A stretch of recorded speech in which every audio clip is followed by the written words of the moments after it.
එල්නිනෝ මේ විදිහට ඔයා ශ්‍රී ලංකාවටත් විශාල බලපෑමක් කරන්න යන භයානක එල්නිනෝ වේසනය ගැන දන්නව ඇති. ලෝක ඉතිහාසයේ ඇතිවෙන භයානකම එල්නිනෝ වේසනය මේ බවත් මේ නිසා ශ්‍රී ලංකාවට විශාල නියඟයක් ඇති විය හැකි බවත් ලෝක කාලගුණ විද්‍යා සංවිධාන අනුමාන කරලා තියෙනවා. කොහොම වුණත් එල්නිනෝ සම්බන්ධයෙන් අසත්‍ය වාර්තාවන් පැතිරෙන්න අරගෙන විද්‍යාත්මක නොවන සමාජ මාධ්‍ය හිතනු නිසා අනිවාර්යෙන් ඔබ මේ විදිහට බය වෙලා ඇති. අපි දැවෙන ප්‍රශ්න එක කතා කරමු. එල්නිනෝ වලින් සෑම විටම මුළු ශ්‍රී ලංකාවටම නියඟයක් ඇති වෙනවද? එල්නිනෝ වේසනයකදී මුළු රටටම ඒකාකාර නියම් තත්ත්වයක් ඇති වෙන්නේ නැහැ. එල්නිනෝවක් නිසා නිර්තදිග මෝසම් වර්ෂාව දුර්වල වෙන නිසා සමහර ප්‍රදේශවලට නියඟයක් ඇති වෙන්න පුළුවන්. එහෙම තියෙද්දී ශනිකව ඊසාන දිග මෝසම් වර්ෂාපතනය වැඩි කරන්නත් එයින් දෙසැම්බර් පෙබරවාරි වෙද්දී සමහර ප්‍රදේශවලට ගම් වතුර පවා ඇති කරන්න පුළුවන්. එල්නිනෝ වේසනයකදී ටැප් වතුර බීවොතින් ඍජුව වකුගඩු නරක් වෙනවද? එල්නිනෝ වේසනයකදී පානය කරන ජලය නිසා ඍජුව වකුගඩු ගැටලු සිදු නොවුනත් අවදානම නම් ඉහළ යන්න පුළුවන්. එල්නිනෝවකදී භූගත ජල මට්ටම පහළ යන්නත් එනිසා ජලය ස්වභාවික ඛනිජ සමග අධික ලෙස සාන්ද්‍රණය වෙන්න පුළුවන්. එල්නිනෝවක් කියන්නේ මිනිස් බලපෑම් නිසා සිදුවෙන වේසනයක්ද? එල්නිනෝ කියන්නේ වසර දහස් ගණනක් පුරා සිදුවෙන ස්වභාවික දේශගුණික විපර්යාසයක් මිසක් මිනිස් බලපෑමෙන් සිදුවෙන වේසනයක් නෙවෙයි.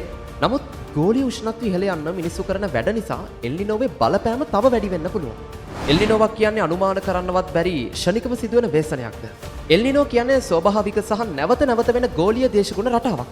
එල්නිනෝ සිදුවීම් සාමාන්‍යයෙන් වසර 2 සිට 7 දක්වා ඇති වෙනවා සහ මාස 9 සිට 12 දක්වා පවතිනවා. එල්නිනෝවක් කාලයක පටන් නිර්මාණය වෙන නිසා කලින් අපිට අනුමාන කරන්න දැනගන්න පුළුවන්. සුපර් එල්නිනෝවකදී එල්නිනෝවක වගේ දෙගුණයක විනාශයක් වේවිද? සුපර් එල්නිනෝ කියන්නේ විද්‍යාත්මක වර්ගීකරණයක් නෙවෙයි. සාමාන්‍යයෙන් අතිශය ප්‍රබල එල්නිනෝවක් හඳුන්වන්න සුපර් එල්නිනෝ වචනය කාලගුණ වාර්තාකරුවන් යොදා ගන්නවා. ප්‍රබල එල්නිනෝවකදී සාමාන්‍ය එල්නිනෝවකට වඩා ලොකු අනතුරක් වෙන්න පුළුවන්. නමුත් විනාශය දෙගුණ වෙනවා කියන්න බෑ. හැම එල්නිනෝවක්ම එක වගේ භයානකයිද? ලෝකයේ ඇති වුණු සෑම එල්නිනෝවකම විශාලත්වය සහ කාල සීමාව එකිනෙකට වෙනස්. උදාහරණයක් විදිහට 1982ත් 1983 සහ 2015 සහ 2016 අතර එල්නිනෝවල එක හා සමාන ලක්ෂණ තිබුණත් බලපෑමුණු ප්‍රදේශය සහ විනාශය එකිනෙකට වෙනස්. එල්නිනෝ හැදෙන්නේ සාගර ජලය රත් වුණු නිසා විතරයිද? එල්නිනෝ කියන්නේ පැසිෆික් සාගරයේ ජල උෂ්ණත්වය ඉහළ යාම නිසා වෙන සංසිද්ධියක් වුණත් සුළංවල බලපෑම සහ වෙනත් දේශගුණික රටා නිසා එල්නිනෝව තව වර්ධනය වෙන්න පුළුවන්. එල්නිනෝවකින් වෙන්න විනාශයක් විතරයිද කිසිම කෙනෙකුට සුබදායක දෙයක් වෙන්නේ නැතිද? එල්නිනෝ නිසා ලෝකයේ නියගයෙන් දුක් විඳින පැතිවලට තද වර්ෂාපතනයක් ඇති වෙන්න පුළුවන්. එල්නිනෝ නිසා ඇට්ලන්ටික් සාගරයේ සිදුවෙන සුලිකනාට තත්ත්වය අවම කරන්න පුළුවන්. සමහර පැතිවල කෘෂිකර්ම ඉහළ යන්න පුළුවන්. නමුත් ඉතින් අපේ රට අයිති වෙන්නේ ඒකට නෙවෙයි. කාලගුණ විද්‍යා දෙපාර්තමේන්තුවට අනුව මේ වසරේ ජූලි සහ අගෝස්තු අතරදී ලංකාවට එල්නිනෝ බලපන්න පුළුවන්.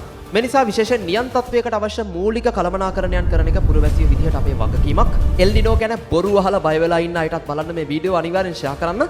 මතක ඇතුව එල්නිනෝ ගැන ඔයාගේ අදහස පහලින් කමෙන්ට් කරන්න. වීඩියෝ එකත් අනිවාර්යෙන් ෂෙයා කරන්න.